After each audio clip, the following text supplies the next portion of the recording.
bertambah.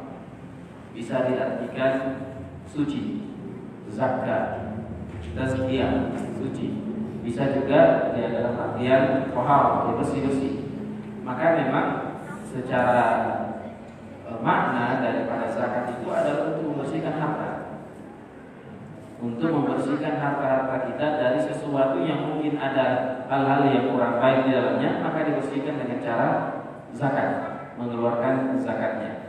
Maka secara bahasa dia adalah tumbuh kembang, dan memang zakat itu tidak akan mengurangi harta. Mana pasat malu min sadaqah.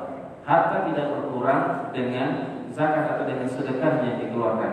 Justru apa yang disumbangkan, apa yang disedekahkan, apa yang dikeluarkan, itulah harta yang sebenarnya.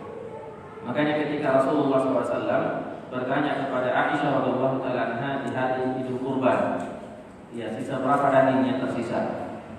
Aisyah mengatakan sisa sepertiga. Karena sepertiganya sudah dibagi-bagi, sepertiganya dihadiahkan, maka sisa sepertiga. Maka kata beliau, justru yang sisa adalah 2/3. Yang sepertiga yang akan kita makan itu tidak bukan sisa, itu akan jadi kotoran. Tapi yang menjadi sisa dan akan tetap menjadi bagian kita adalah apa yang disedekahkan, apa yang dihadiahkan. Nah, inilah zakat. Maka zakat itu tidak mengurangi harta, dan insya Allah nanti kita akan sebutkan kadar zakat yang harus dikeluarkan. Ini secara bahasa dan secara istilah adalah mengeluarkan sebahagian harta yang kita miliki di jalan Allah Subhanahu wa taala jika sudah memenuhi kriteria. Nanti kita akan sebutkan apa kriterianya dan berapa nisabnya dan tahunnya. Kemudian yang kedua, hukum daripada zakat itu adalah wajib, bahkan dia termasuk rukun Islam. Dan di dalam Al-Quran, kata para ulama kita, ada 3 hal yang selalu beriringan kalau disebut, ya, atau ada 3 sesuatu selalu ada pasangannya. Yang pertama adalah atiullah wa atiur rasul. Taati Allah, taati Rasulnya. Ini selalu berpasangan dan tidak sah yang satu kecuali yang satunya ikut. Tidak sah ketaatan kita kepada Allah kalau kita tidak taat kepada Rasulullah. Dan tidak sah ketaatan kita kepada Rasulullah kalau tidak taat kepada Allah. Yang kedua adalah beribadah kepada Allah dan berbakti kepada kedua orang tua. Wa bil walidayni wa qadha rabbuka alla ta'budu illa iyyahu wa bil walidayni ihsana wa in akhadna mithaqa bani Israila la ta'buduna illa Allah wa bil walidayni ihsana. Dan banyak wa wasaina al-insana biwalidayhi husna dan ihsan, dan juga ayat-ayat yang lain yang artinya iman kita kepada Allah Subhanahu wa taala, ibadah kita kepada Allah ini tidak sah kalau kita durhaka kepada orang tua. Kita berbakti kepada kedua orang tua tapi melakukan kesyirikan kepada Allah juga tidak sah, ya, tidak diterima. Maka ini 2 hal yang selalu berkaitan. Dan yang ketiga adalah wa aqimus shalah wa atuz zakat. Wa aqimus shalah wa atuz zakat. Maka ulama kita mengatakan az-zakat qarinatus shalah Quran. Zakat itu selalu dibarengi dengan salat. Makanya dia memerlukan berdekatan dengan salat. Sampai Abu Bakar As-Siddiq radhiyallahu taala anhu memerangi orang-orang yang sudah salat, sudah bersyahadat la ilaha illallah, tetapi tidak membayar zakat. Sampai Umar bin Khattab datang menasihati kepada Abu Bakar As-Siddiq. Wahai Abu Bakar, sadar, Rasulullah SAW pernah bersabda, umirtu an uqatilan nasa hatta yashhadu an la ilaha illallah. Kita itu berjuang berperang melawan orang-orang musyrik sampai mereka mengucapkan la ilaha illallah.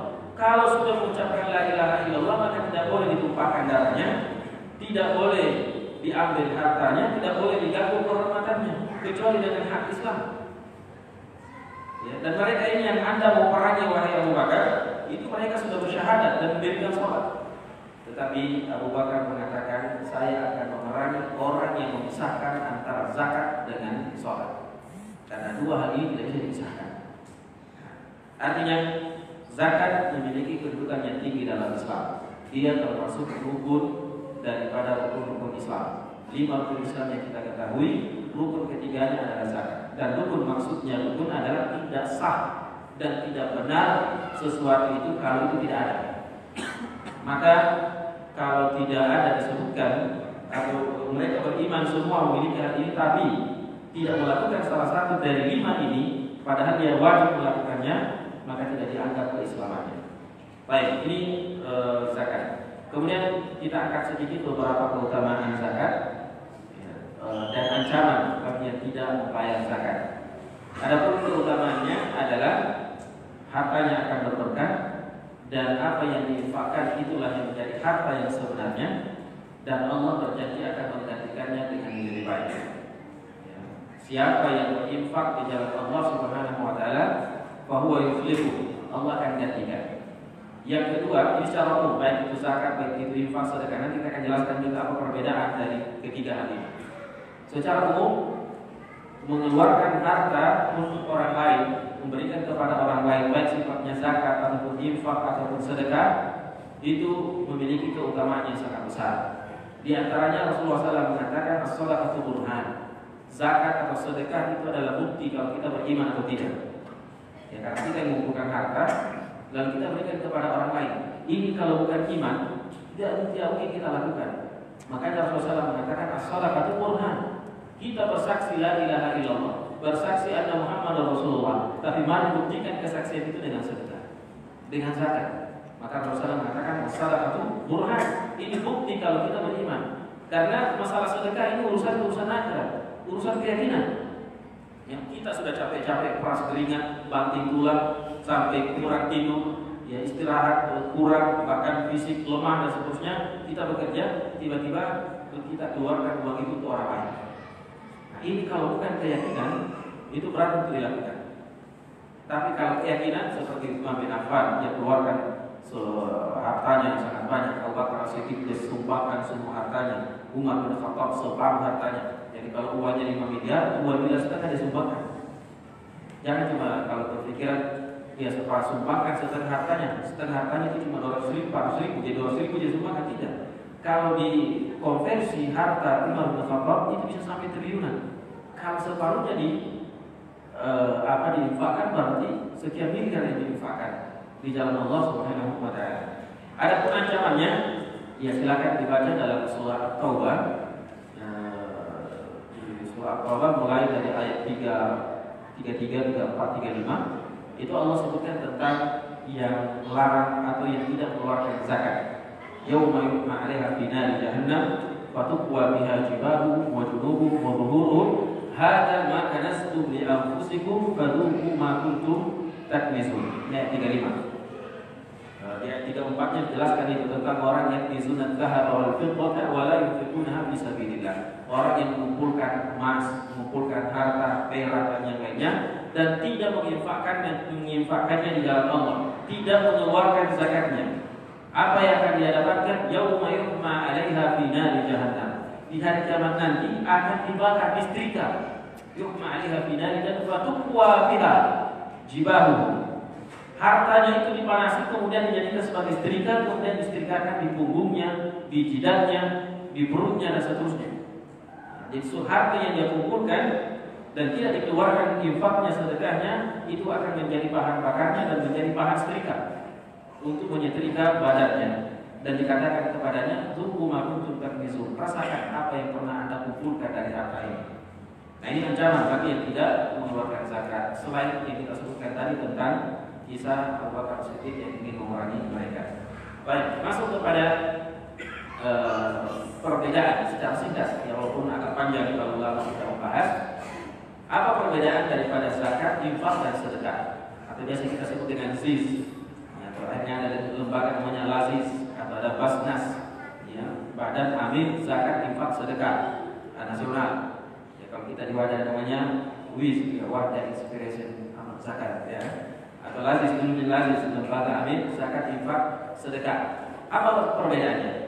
Ya boleh dikata sama seperti iman dan ihsan. Iman, ihsan, Islam. Idza ijtama'a iftaraqa wa idza iftaraqa ijtama'a. Ini kaidah di dalam belajar fikih. Ada kata-kata yang mirip dalam Islam itu, kalau disebutkan berpisah maknanya sama. Tapi kalau disebutkan bersamaan maknanya beda-beda. Nah, kalau misalnya kita menyebutkan wahai orang-orang yang beriman, maksudnya itu adalah yang Islam, yang beriman, yang Muslim. Tapi kalau itu disebutkan semuanya, maka masing-masing memiliki makna yang berbeda. Makanya ketika orang Arab mengatakan qalatil a'rabu amanna, orang Arab Badui mengatakan kami sudah beriman. Allah mengatakan, "Lu, qalatil a'rabu amanna qul lam tu'minu." Katakan kepadanya, wahai Muhammad, kalian belum beriman. Tapi walakin qulu aslamna. Katakan kami baru masuk Islam. Berarti beda antara Islam dengan iman. Dalam hadis Jibril itu memang Islam dulu, baru iman, baru ihsan. Nah ini kalau disebutkan bersamaan, artinya disebutkan semuanya, maka masing-masing memiliki makna yang berbeda. Tapi ketika disebutkan satu saja, tanpa menyebutkan yang lain, maka bisa saling mewakili. Begitulah kira-kira juga dalam masalah zakat, infak, dan sedekah. Ketika disebutkan zakat, terkadang maksudnya adalah sedekah, terkadang maksudnya adalah infak. Ketika menyebutkan infak, terkadang maksudnya adalah sedekah dan juga zakat. Namun ketika kita ingin merinci satu persatu, maka masing-masing memiliki makna yang berbeda. Ada yang umum dan ada yang khusus. Sedekah adalah kalimat yang umum, yang mencakup zakat dan infak. Jadi kalimat yang paling umum dari tiga hal ini adalah sedekah. Jadi sedekah itu bisa berarti zakat dan bisa berarti infak biasa. Sebagaimana ayat 60 dari surah At-Taubah, innamas shadaqatu lil fuqara, sesungguhnya sedekah itu untuk 8 golongan. Padahal maksudnya sedekah di sini adalah zakat. Adapun nafkah, ini biasanya nafkah adalah kepada hal-hal yang wajib aini. Seperti seorang suami wajib menafkahi istri dan anak-anaknya. Bukan bersedekah kepada anak dan istri, tapi menafkahi. Jadi seorang suami itu tidak bersedekah kepada anak dan istrinya, tetapi menafkahi. Nah kemudian zakat, adapun zakat maka dia lebih khusus. Zakat itu ada dua. Ada yang disebut dengan zakatul mal dan ada yang disebut dengan zakatul badan. Zakatul mal terbagi menjadi 4 bagian dan zakatul badan menjadi 1 bagian yang biasa lebih dikenal dengan zakat fitrah atau zakat fitri. Nah ini mudah-mudahan waktu yang singkat kita sebutkan satu persatu, terutama masalah zakat fitri yang akan kita laksanakan di bulan suci Ramadan nanti. Baik, masuk kepada zakat. Kita ambil zakat harta dulu. Harta yang mana dan yang bagaimana yang wajib dibayar zakatnya, apa syaratnya, dan berapa yang dikeluarkan. Adapun syarat orang wajib mengeluarkan zakat ada 4. Ini tidak ada tulisnya, semua hafal semua. Saya juga tidak tulis ini. Ya, mudah-mudahan santri-santri dan peserta di sini sama kayak Imam Bukhari semua. Imam Bukhari itu kalau datang kali tidak bawa pulpen, tidak bawa kertas. Kemudian 1 bulan kemudian baru dia catat semua dan tidak ada dulu. Dan insya Allah di sini kita kalahkan Imam Bukhari. Ya. Baik, wajibnya zakat itu ada 4. Ada 4 syaratnya. Seseorang itu baru wajib zakat. Ya, dalam zakat harta ya. Yang pertama adalah Islam. Ya, al-Islam harus Muslim. Apakah orang kafir wajib bayar zakat atau tidak? Dia sebenarnya kalau dalam siasat syariah, dalam politik Islam bukan zakat kalau orang kafir. Namanya jizyah. Ini nantilah kita bahas itu ya. Jizyah, fidyah dan lain-lainnya. Jadi yang pertama dipersyaratkan adalah harus Muslim. Yang kedua merdeka. Muslim, dan alhamdulillah kita semua yang ada di ruangan ini dan di rumah-rumah kita adalah Muslim. Yang kedua adalah al-halal, merdeka, bukan orang budak. Kenapa? Karena budak itu tidak memiliki apa-apa. Budak itu dirinya dan hartanya milik majikannya. Bahkan dirinya itu bisa diperjualbelikan. Maka dalam hukum fikih itu budak terkadang dia mirip ke harta dibandingkan ke manusia. Ya, dalam persoalan tertentu dalam fikih Islam, budak itu terkadang dia mirip ke barang-barang dibandingkan ke manusia. Misalnya jika seorang membunuh budak, apakah dia juga dihukum mati atau cukup membayar berapa harganya budak itu? Ya, dalam fikih ada disebut dengan qiyas asy-syabah. Kalau di istilah ini pelajari semester 7. Baik.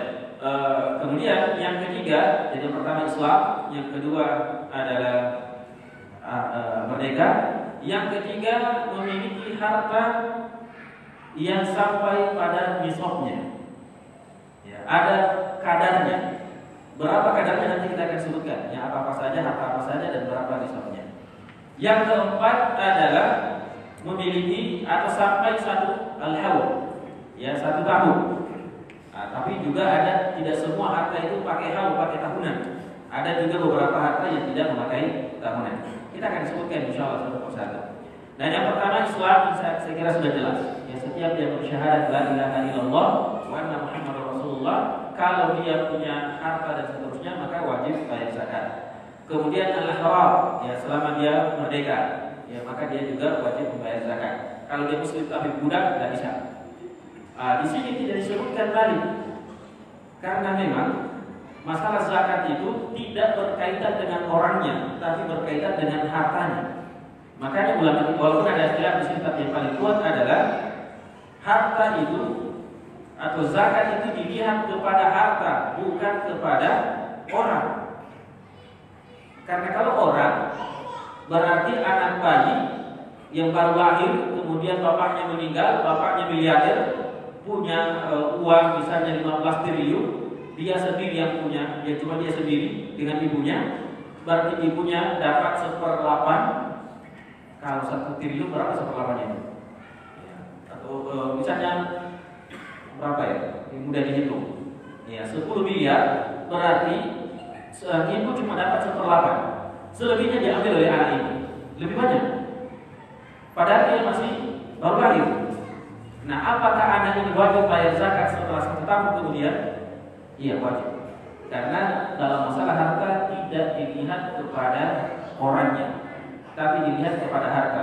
Budak tadi kita lihat karena memang biar kita katakan tidak membayar zakat karena dia tidak memiliki harta.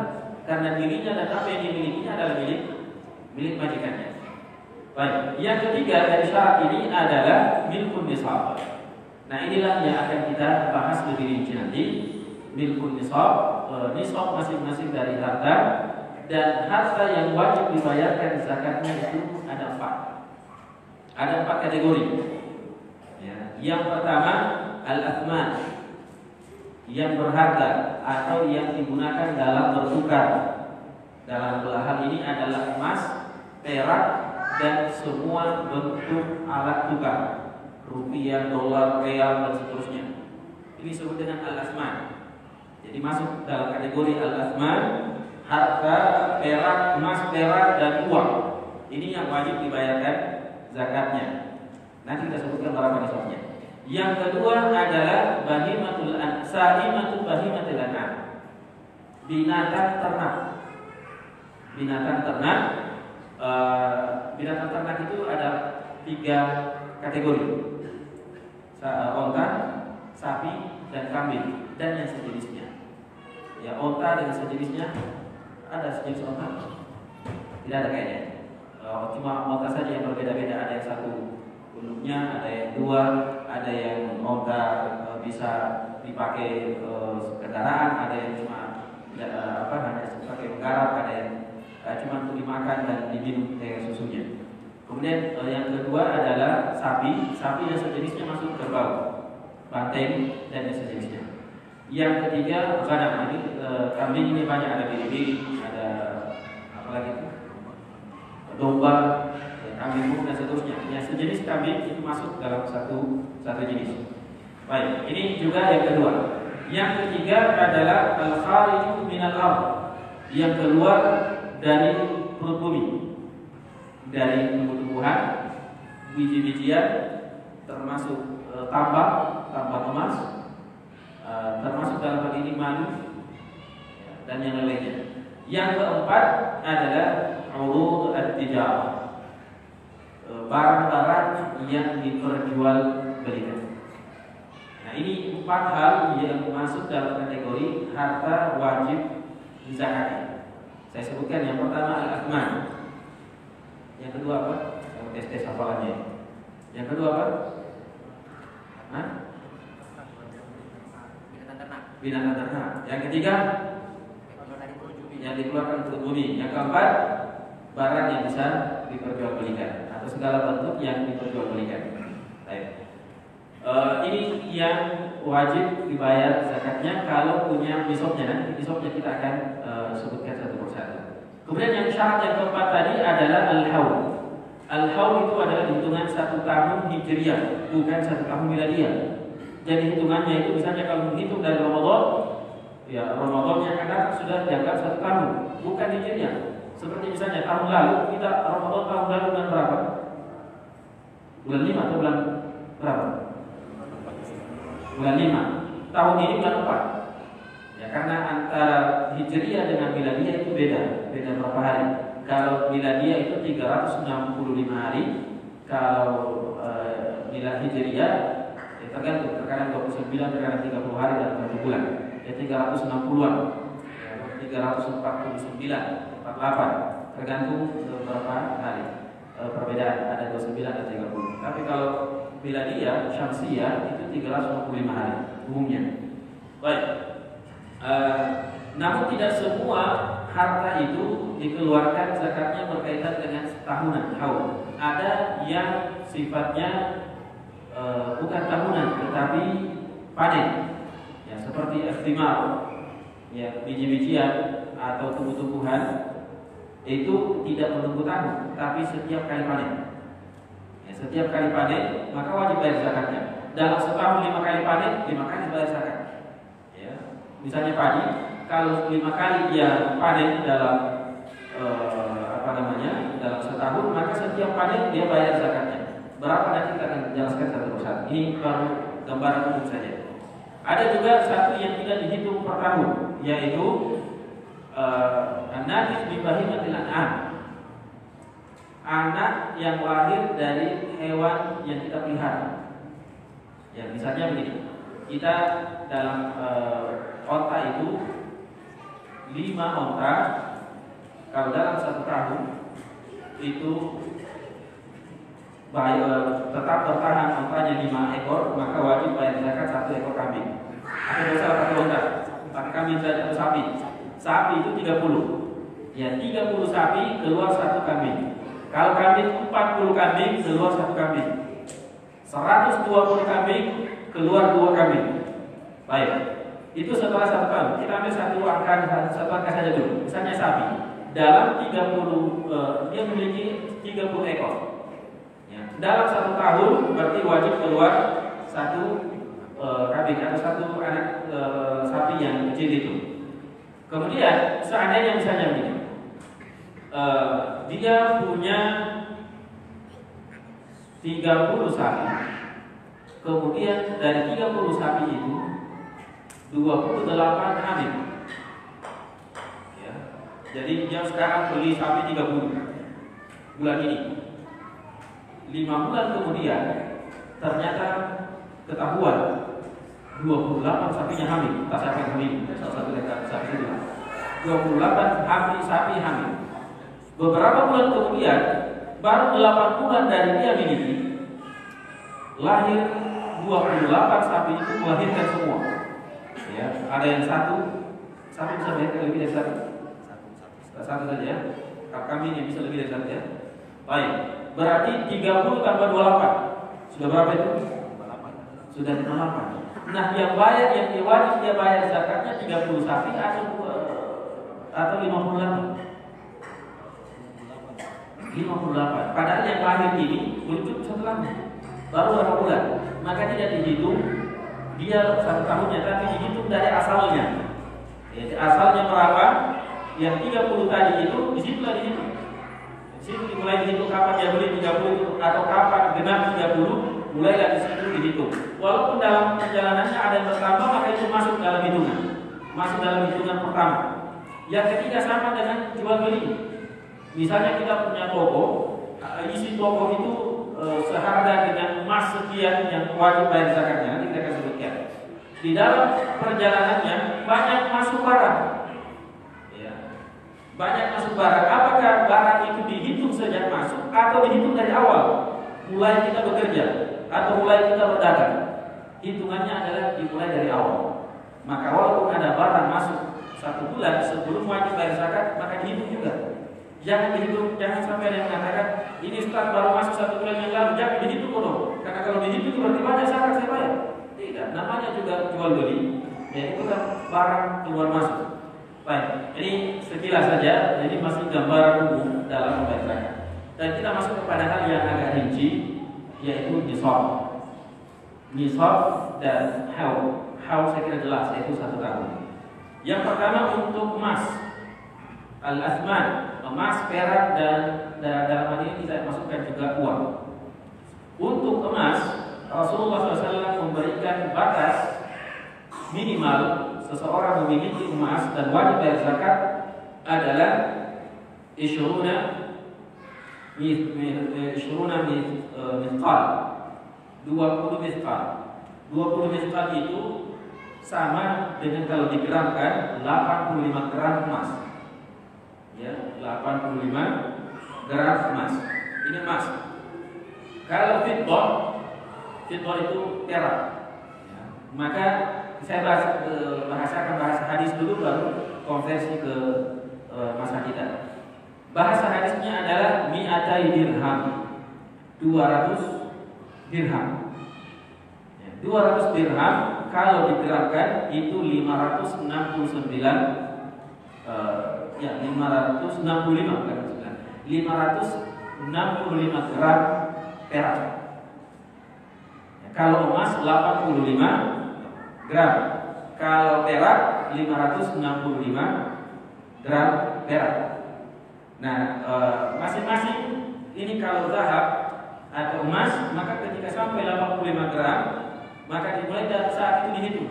Kalau 85 gram ini bertahan sampai 1 tahun kemudian, barulah dibayar zakatnya. Perak, kalau kita punya perak, timbangannya 565 gram saat ini, maka mulai dari situ dihitung sampai 1 tahun kemudian. Kalau tidak berkurang, maka barulah dikeluarkan zakatnya. Tapi kalau ternyata berkurang, maka tidak wajib bayar zakat. Ya, dianjurkan banyak bersedekah saja. Ya, tapi untuk zakat yang wajib, maka selama dia tetap pada batasan kadar itu sampai 1 tahun kemudian, maka wajib bayar zakat. Nah sekarang kalau kita konversi ke harta, ini saya tidak tahu hitung-hitungan, silakan yang punya HP pakai kalkulatornya. Ya, kalkulatornya. 85 gram emas. Ini karena ada fikihnya kita ambil nanti. Mana yang kita jadikan patokan? Apakah nisab emas atau nisab perak? Kalau 85 gram emas, 1 gramnya anggaplah sekarang berapa? 900. Saya kira 400.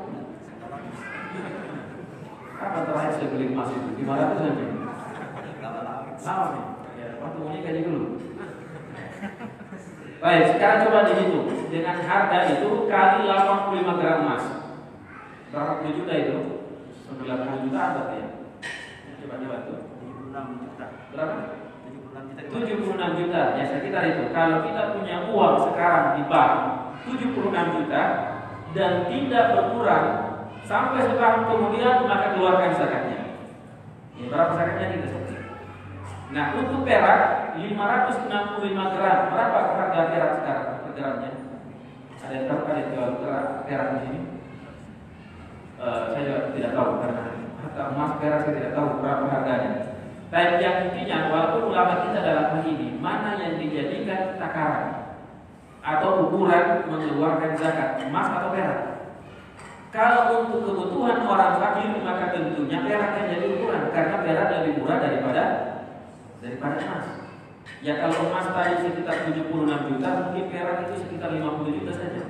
Artinya kalau kita punya uang 50 juta maka keluarkan zakatnya. Baik. Berapa zakat emas? Emas dan uang ini kita jadikan satu ya. Berapa zakat dari emas ataupun perak? Ini sama-sama walaupun nisabnya beda. Ya, nisabnya emas 85 gram atau 20 mithqal. Kalau perak 200 dirham atau 565 gram, maka zakat yang dikeluarkan adalah rubu'ul usyur. Rubu'ul usyur itu adalah bahasanya 1/4 dari 1/10 atau bahasa singkatnya 2,5%. Ya. Jadi yang dikeluarkan adalah 2,5%. Kalau mau lebih mudah lagi, bagi 40 saja. Bagi 40. Kalau kita punya uang 40 miliar, atau 40 triliun lah, sedikit kalau 40 miliar. Ya, kalau kita punya uang 40 triliun, maka ketika 1 tahun tidak berkurang dari itu, ya, maka kita keluarkan zakatnya berapa? 10 triliun. Betul? Atau 10 miliar? Ya, itu yang dikeluarkan 2,5%. Jadi kalau punya uang 100 juta, yang dikeluarkan cuma berapa? 2.500.000 ya? 2.500.000. Dibagi 40 saja. Ya, karena rukun Ishbul itu kan kalau mau lebih mudah lagi kata sebagian teman-teman, ini kan hitung-hitungannya itu. Jadi kalau ada harta bagi 10 dulu. Kemudian yang 1/10-nya itu bagi 4. Nah, 1/4-nya itulah yang dikeluarkan. Makanya disebut dengan rukun al-usyur. Atau lebih singkatnya mungkin 2,5% lah. Paham ya? 2,5 bukan 25, 2,5. 25 gawat ya. Tidak ada yang keluarkan zakat. 2,5 bukan 25. 2,5% setelah 1 tahun. Ini zakat harta yang berbentuk emas, perak dan dikiaskan padanya adalah an-nuqud atau al-warqah an-naqdiyah, mata uang apapun itu. Baik, kita ke yang selanjutnya. Untuk bahimatul an'am atau binatang, ini kita singkat saja ya, tidak terlalu rinci. Nanti kalau mau rinciannya insyaallah di kesempatan yang baik. Untuk sapi atau untuk onta 5, batas minimalnya 5. Kalau punya 5 onta 1 tahun keluarkan zakatnya. Kalau sapi 30, ya 30 sapi bertahan 1 tahun keluarkan zakatnya. Kalau kambing 40, ya kalau 40 kambingnya bertahan, maka setelah itu dikeluarkan zakatnya.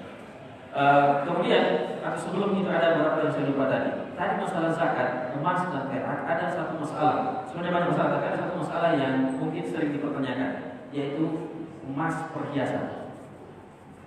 Ya, emas perhiasan, apakah wajib bayar zakat atau tidak? Ya, ibu-ibu beli emas, beli kalung, beli cincin, beli gelang, timbangannya 85 kilo atau berat.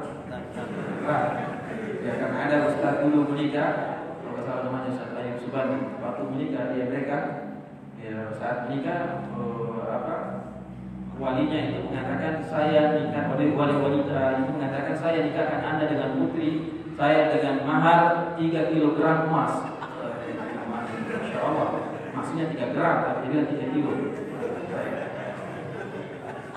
Nah, seandainya ada seorang wanita membeli emas di dalam bentuk perhiasan, kalung, cincin, anting dan seterusnya, jika dalam mazhab Hambali itu tidak bayar zakat, tidak ada zakatnya. Kalau selama memang hal itu dibeli sebagai bentuk perhiasan, memang untuk dipakai, ya, atau misalnya dipinjamkan, atau diberikan ke anak-anak kalau sudah mulai umur dewasa, dia pasangkan di lehernya anak atau di anting-antingnya. Maka kata para ulama tidak dihitung zakatnya. Ada memang khilaf, tapi lebih wajib tidak ada zakat perhiasan. Namun, ya, jika kita membeli walaupun dalam bentuk perhiasan, dia beli kalung, beli cincin dan seterusnya, tapi bukan untuk dipakai, sekedar untuk disimpan. Katanya kalau emas kan stabil harganya, bahkan dia naik terus. Ya saya beli emas sekarang supaya suatu saat saya butuh sesuatu, bisa saya jual, maka itu wajib. Ya, wajib dibayar zakatnya, karena walaupun bentuknya perhiasan, tapi tidak dipakai untuk perhiasan, hanya disimpan, maka dia sama seperti emas bakaran dan emas-emas yang lainnya. Ya, emas ya, bukan emas yang dari Jawa, emas. Baik, kemudian untuk bahimatul an'am ada 2 atau 3 syaratnya. Ya. Yang pertama, binatang yang kita miliki itu memang untuk dipakai beternak. Diambil air susunya untuk dimakan dan diperbanyak supaya jumlahnya banyak, maka ini yang wajib. Dan yang kedua adalah dia cari makan sendiri. Ini namanya maklufah. Tapi kalau kita yang pergi ambilkan makanan, kita yang pergi masaki, apa lagi namanya itu? Kita yang tanam rumput itu rumput gajah atau sapi yang makan. Aneh juga kita di Indonesia. Rumput gajah, sapi yang makan. Sama iklan susu beruang. iklannya naga, namanya susu beruang, isinya susu sapi. Memang kita Indonesia selalu disebut bodoh. Ya. Iklannya ular naga, namanya susu beruang, isinya susu sapi. Yang minum manusia. Aneh. Baik.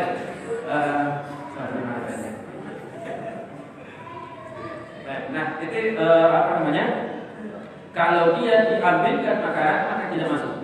Ya, tidak masuk dalam kategori yang wajib bayar zakat. Tapi kalau dia cari makan sendiri, maka dia tinggal dilepas di padang luas, dia makan sendiri. Nah, inilah yang wajib bayar zakat.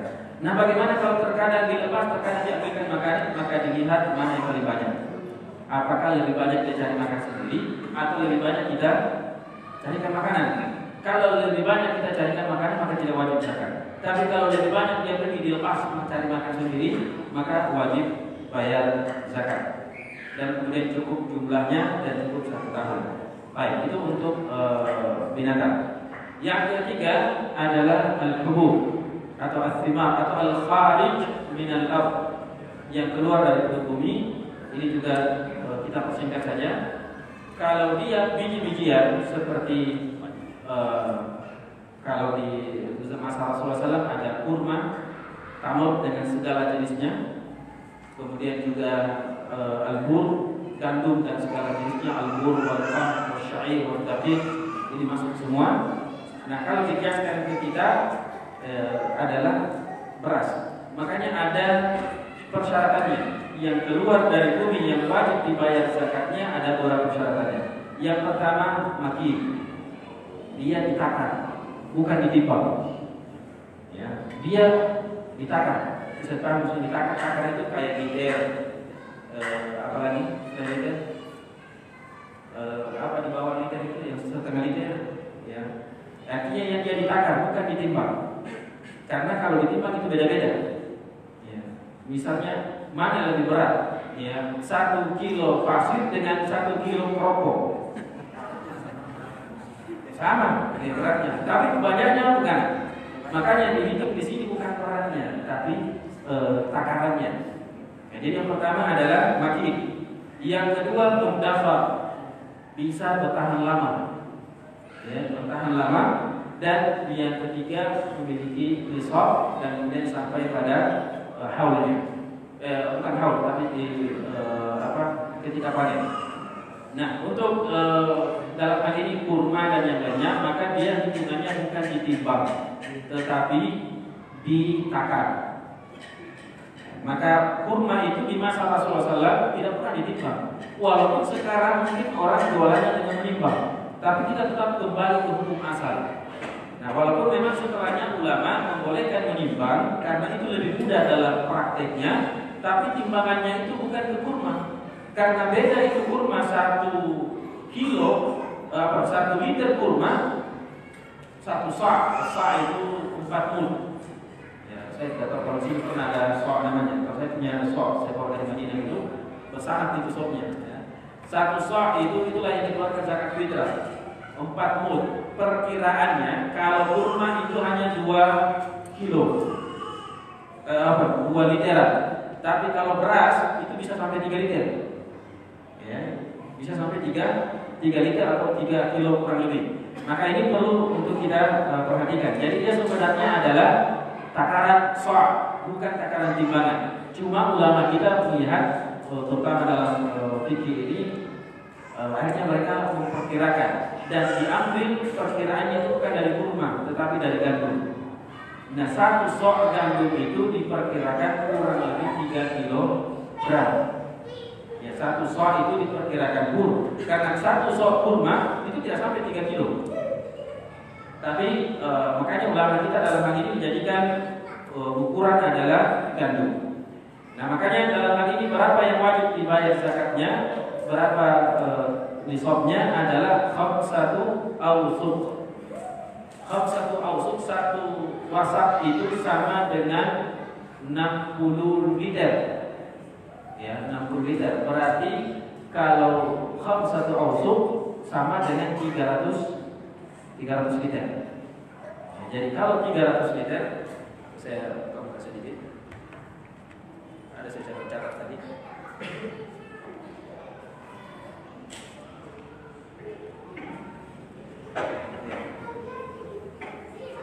1 sa' itu sama dengan 3 kilo. Kalau dikilokan sekarang ya, karena kita tadinya sa', sekarang kita kalau mau dikilokan berarti kurang lebih 300 sa'. Kemudian 1 sa'-nya itu kurang lebih 3 kilo. Berarti 3 kali 300 berapa itu? 900 kilo. Ya berarti kalau ada padi, kita panen padi 900 kilo baru keluarkan zakatnya. Ya, walaupun sebenarnya kalau hitungannya adalah 300 sa', bukan sa' semennya, sa', bahasa Arabnya sa' sebenarnya 300 sa'. Tapi kalau hitungannya 1 sa' itu 3 kilo kali 300 berarti 900 kilo. Jadi kalau bapak-bapak lagi habis panen padi, kalau mencapai 900 kilo keluarkan zakatnya. Berapa yang dikeluarkan zakatnya? Tergantung. Apakah di dalam menanam padi ini, dalam merawat padi dan seterusnya, menggunakan tenaga dalam perairannya, menggunakan tenaga, maka kalau dia menggunakan tenaga pakai mesin, kemudian dialiri air dan seterusnya dibawakan air, maka zakatnya dikeluarkan nisful usyur, 5%. Ya, 5% yang dikeluarkan nisful usyur. Tetapi kalau ternyata dia tidak ada tenaga di situ, mengandalkan hujan, maka yang dikeluarkan zakatnya adalah 10%. Jadi kalau punya 9 karung atau dalam 1 karung 100 kilo, berarti ada misalnya 10 karung, maka yang dikeluarkan adalah 1 karung. Ya, karena 10%-nya. Kalau 10 karung berarti yang dikeluarkan adalah 1 karung. Ini kalau mengandalkan hujan. Tetapi kalau menggunakan mesin, ada biaya tertentu dalam perawatan padi kita, maka yang dikeluarkan adalah setengah karung atau 5%. Nah, bagaimana kalau pakai drainase? Perairan. Kan di awal itu pun juga bukan dari kita, dari pemerintah. Nah, ini sebenarnya tidak ada hadisnya dan tidak ada aturannya, tapi ulama kita melihat hal ini maka dia mengambil pertengahan. Dia turunkan dari hujan, karena walaupun ini juga ada biayanya, tapi biayanya tidak maksimal.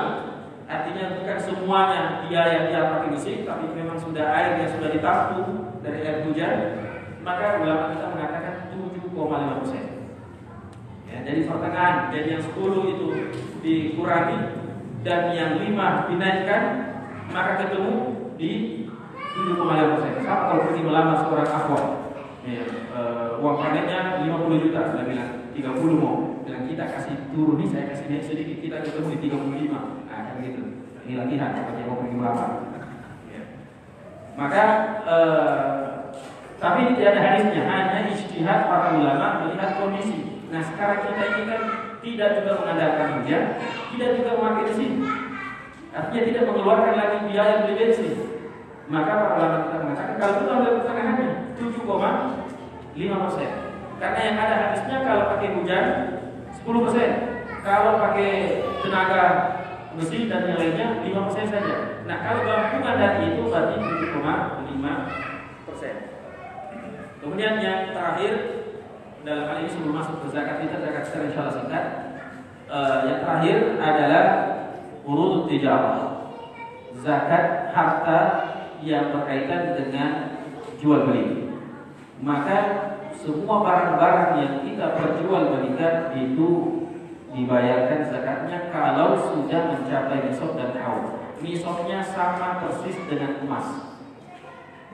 Dan zakat yang dikeluarkan juga sama persis, yaitu 2,5%. Jadi kalau misalnya tadi berapa emas tadi? 67 juta, 76 juta, ya sekitar itu. Anggaplah 76 juta. Kalau modal usaha kita adalah 76 juta, dan yang maksud sini adalah barang yang akan dijual. Yang akan dijual bukan tempatnya, jadi kayak misalnya dekornya. Kita dalam ruangan rumah atau toko, kita pasang dekornya saja harganya 100.000, itu tidak usah dihitung. Lemari kulkas yang menyimpan di dalamnya susu, yang tadi susu beruang itu, yang isinya susu sapi, iklannya naga, ya, itu kan kulkasnya tidak dijual. Yang dijual adalah isinya, maka kulkasnya yang di situ. Ya, dia tidak termasuk dalam Urut dijawab. Yusuf habis. Oke. Jadi zakat fitrah yang kalian ya. Oke. Urut dijawab sama persis dengan apa namanya? Zakat emas. Ya, kalau sampai nisabnya nisab emas sampai setahun kemudian, maka yang dihitung adalah mulai dari apa namanya itu modalnya dan kemudian semua hasilnya apa namanya labanya itu keuntungannya itu dihitung digabung kemudian dikeluarkan zakatnya 2,5% dan yang dikeluarkan harganya bukan barangnya. Yang satu misalnya yang jual buku bukan bukunya yang dikeluarkan zakatnya tapi harga buku, dan harga yang dimaksud di sini bukan harga dia beli dan bukan harga dia jual, karena beda itu. Kita beli barang itu agak murah, dijualnya agak mahal, maka bukan itu yang menjadi patokan. Yang menjadi patokan adalah harga di pasaran berapa harganya itu barang. Maka dihitung semua itu, lalu kemudian diproses ke dalam uang, lalu dikeluarkanlah zakatnya. Ya, 2,5%.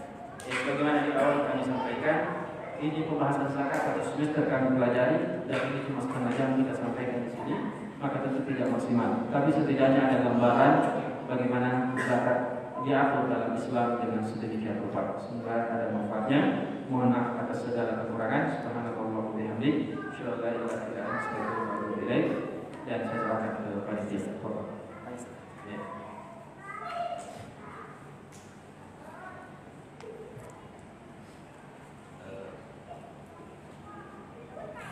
Baik, pertanyaan saya singkat saja.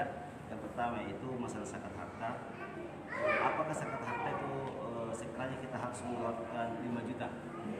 Apa 5 juta itu sebaiknya kita sendiri yang membagi-baginya, atau memang sebaiknya kita serahkan ke amil zakat atau ya? Itu yang pertama. Yang kedua, bagi pedagang sapi, kan ada itu pedagang sapi musiman, nanti mau itu berubah baru dia jual sapi. Apakah ketika cukup jualan sapinya itu 30 ekor atau 40 ekor harus kena zakat juga? Terima kasih. Yang pertama tentang apa namanya tadi itu, bagi siapa yang berhak berbagi, sebenarnya dilihat masing-masing. Jika kita tahu siapa di antara 8 golongan, siapa 8 golongan itu, silakan dibuka dalam surat Taubah ayat 60. Ya, 8 golongan. Dari 8 golongan itu siapa yang kita kenal, kita ekspresikan langsung, itu jauh lebih baik kalau kita tahu. Tapi kalau kita tidak tahu, kita juga sibuk dan seterusnya, inilah fungsinya amil zakat. Apalagi kalau kita lupa. Makanya amil zakat, mohon maaf ini, amil zakat yang berhak mendapatkan zakat itu memang yang kerja. Makanya untuk zakat fitrah tidak dapat. Jadi mohon maaf, panitia zakat fitrah tidak berhak mengambil zakat. Yang berhak mengambil zakat itu yang amil zakat, yang memang dia menghitung itu. Oh, ada sebulan, ada usahanya begini. Dia memang hitung, dia dapat, dia cek, dia ingatkan. Makanya disebut dengan amil zakat atau jari zakat, yang memang pergi mengambil zakatnya orang. Maka mereka berhak mendapatkan zakat. Nah, jika kita tahu siapa orang-orang di sekitar kita, keluarga kita yang bukan di bawah tanggungan kita, ya, kan tidak, kalau bawah tanggungan kita bukan mereka yang berhak mendapatkan zakat, tapi kita yang melangkahi mereka. Maka kita sendiri yang menyampaikan. Tapi kalau ternyata kita juga tidak tahu dan ada badan yang lebih profesional dan lebih bisa menyeluruh dan seterusnya, maka sebaiknya berlaku itu. Namun perlu disampaikan ketika menyerahkan zakat itu kepada lembaga, bahwasanya ini zakat harta. Nah, kalau zakat harta itu tujuannya jelas, hanya ke 8, tidak boleh yang lainnya. Jadi mohon maaf, zakat harta tidak bisa dipakai membangun masjid. Zakat harta tidak bisa dipakai membangun jembatan. Zakat harta tidak bisa dipakai membangun sekolah. Itu sedekah boleh, atau infak silakan. Tetapi zakat harta hanya kepada 8. Ya terpaksa kita sebutkan mungkin. Inna masyarakat lil fuqara, orang fakir, orang miskin, wal mu'allafati qulubuhum. Inna masyarakat lil fuqara wal masakin wal 'amilina 'alaiha, ya amil zakat. Wal mu'allafati qulubuhum, orang yang ditaklif, yang dilembutkan hatinya, baik orang yang diharap masuk Islam atau baru masuk Islam, yang diharapkan bagus Islamnya itu. Wa fir riqab, orang yang punya utang gara-gara merdekakan budak. Ya, wal ghalimin, orang yang punya utang tentu bukan karena beli mobil, dia utang untuk beli mobil, bukan itu yang dimaksud. Ya, utang dalam kehidupan dunia itu ada 3. Ada namanya daruriyat, ada hajiat, ada tasmiyah. Daruriyat itu kalau dia tidak memiliki dia mati. Kalau hajian, dia tidak mati tapi sengsara. Kalau kasihnya sekedar pelengkap. Nah, kalau dia pinjam untuk kasihnya, maka bukan dianggap orang yang layak dibantu. Tapi kalau dia pinjam untuk beli beras, maka inilah yang berhak untuk dibantu. Kemudian fisabilillah, mujahid fisabilillah, dan ibnu sabil. Mungkin dia kaya di kampungnya, tapi kebetulan dia pergi di berlayar atau pergi merantau. Di saat itu dia miskin, tidak memiliki apa-apa, maka mereka berhak mendapatkan zakat. Ini 8. Tidak di dalamnya masuk masjid, tidak di dalamnya masuk sekolah, tidak jembatan dan yang lain. Maka hati-hati. Kalau kita membayar sendiri, sampaikan. Kalau kita bayar sendiri kan mudah itu. Tapi kalau diserahkan ke amil zakat, sampaikan, ini harta saya atau zakat harta, bukan sedekah biasa. Maka tolong diberikan kepada 8 golongan ini atau salah satu dari 8 golongan itu. Ada pun yang kedua, pertanyaan yang kedua tentang penggembala sapi atau pemilik sapi musiman. Ini kan ada haul. Kalau tidak cukup 1 tahun, maka dia tidak keluarkan zakat dari sapi, tapi dia akan masuk pada hartanya. Ini namanya berperdagangan. Ya, kalau dia berdagang dengan kejadian dengan itu, sapinya dia beli kemudian dia jual semua berkumpul, kemudian dengan usaha lainnya 1 tahun berkumpul uangnya, baik itu dalam bentuk uang, bentuk sapi dan bentuk yang lainnya yang dia perjualbelikan, itu digabung semua, dihitung kemudian dikeluarkan zakatnya ya 2,5%. Ya, tapi bukan yang artinya kalau dia beli rumah, itu rumahnya tidak dihitung. Ya, dia beli mobil, mobilnya tidak dihitung. Jadi yang dimaksud dengan sini adalah memang yang berputar. Kalau dia beli mobil, baru mobilnya direntalkan, nah kayak ceritanya itu hasil rentalnya nanti yang dihitung. Baik, saya kira itu cukup ya. Subhanallah wa bihamdihi, Assalamualaikum warahmatullahi wabarakatuh.